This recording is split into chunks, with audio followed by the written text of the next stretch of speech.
آج وہ ماحول ہو گیا ہے کہ انسان تھوڑی سی بھوک اور پیاس برداشت نہیں کر سکتا اور روزوں پر روزے قضا کر دیتا ہے، نمازوں پر نمازیں قضا کرتا رہتا ہے۔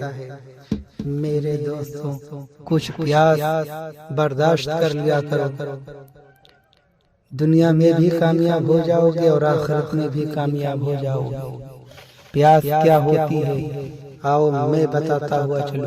پیاس کی شدت کی وجہ سے روزے چھوڑنے والوں سنو، زندان کے اندھیروں میں کئی دن اور رات گزر جانے کے بعد ایک دن امام حسین کی لاڈلی بیٹی جناب سکینہ سلام اللہ علیہ نے اپنے بھائی امام زین العابدین علیہ السلام کے پاس جا کر ایک سوال کیا، آپ مجھے بتائیں کہ پیاس کی کتنی منزلیں ہیں؟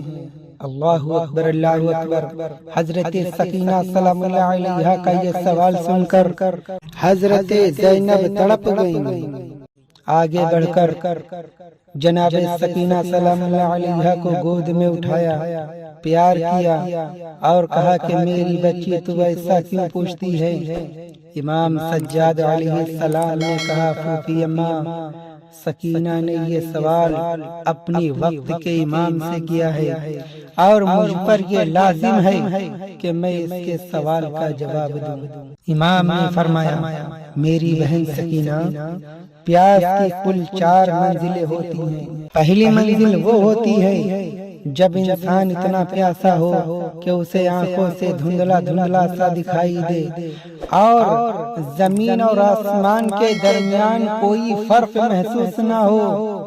جناب سکینہ سلام اللہ علیہ نے کہا، جی ہاں، میں نے اپنے بھائی قاسم کو بابا سے کہتے ہوئے سنا تھا، چچا جان، میں اتنا پیاسا ہوں کہ مجھے زمین سے آسمان تک صرف دھواں ہی دھواں دکھائی دیتا ہے۔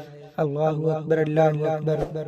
امام نے پھر فرمایا، اے میری پیاری بہن سنو، پیاس کی دوسری منزل وہ ہے جب کسی کی زبان سوکھ کر تالو سے چپک جائے۔ اللہ اکبر اللہ اکبر۔ جناب سکینہ سلام اللہ علیہ نے کہا، جی ہاں، جب بھائی اکبر نے اپنی خشک زبان میرے بابا جان کے دہن میں رکھ کر باہر نکالی اور کہا تھا، بابا جان، آپ کی تو زبان میری زبان سے بھی زیادہ خشک ہے، پھر شاید میرا بابا پیاس کی دوسری منزل میں تھا۔ اللہ اکبر اللہ اکبر۔ امام نے پھر فرمایا، پیاس کی تیسری منزل وہ ہے جب کسی مچھلی کو پانی سے نکال کر ریت پر ڈال دیا جائے اور وہ مچھلی کچھ دیر تڑپنے کے بعد بالکل ساخت سی ہو کر اپنا منہ بار بار کھولتی ہے اور بند کرتی ہے۔ جناب سکینہ سلام اللہ علیہ نے کہا، جی ہاں، جب میرے بابا جان نے بھائی علی اصغر کو کربلا کی جلتی ریت پر لٹا دیا تھا تو اصغر بھی ویسے ہی تڑپنے کے بعد ساخت سا تھا اور اپنا منہ کھولتا تھا اور پھر بند کرتا تھا۔ شاید میرا بھائی اس وقت پیاس کی تیسری منزل میں تھا۔ امام نے پھر فرمایا، پیاس کی چوتھی اور آخری منزل وہ ہے جب انسان کے جسم کی نمی بالکل ختم ہو جاتی ہے اور اس کا گوشت ہڈیوں کو چھوڑ دیتا ہے، پھر انسان کی موت ہو جاتی ہے۔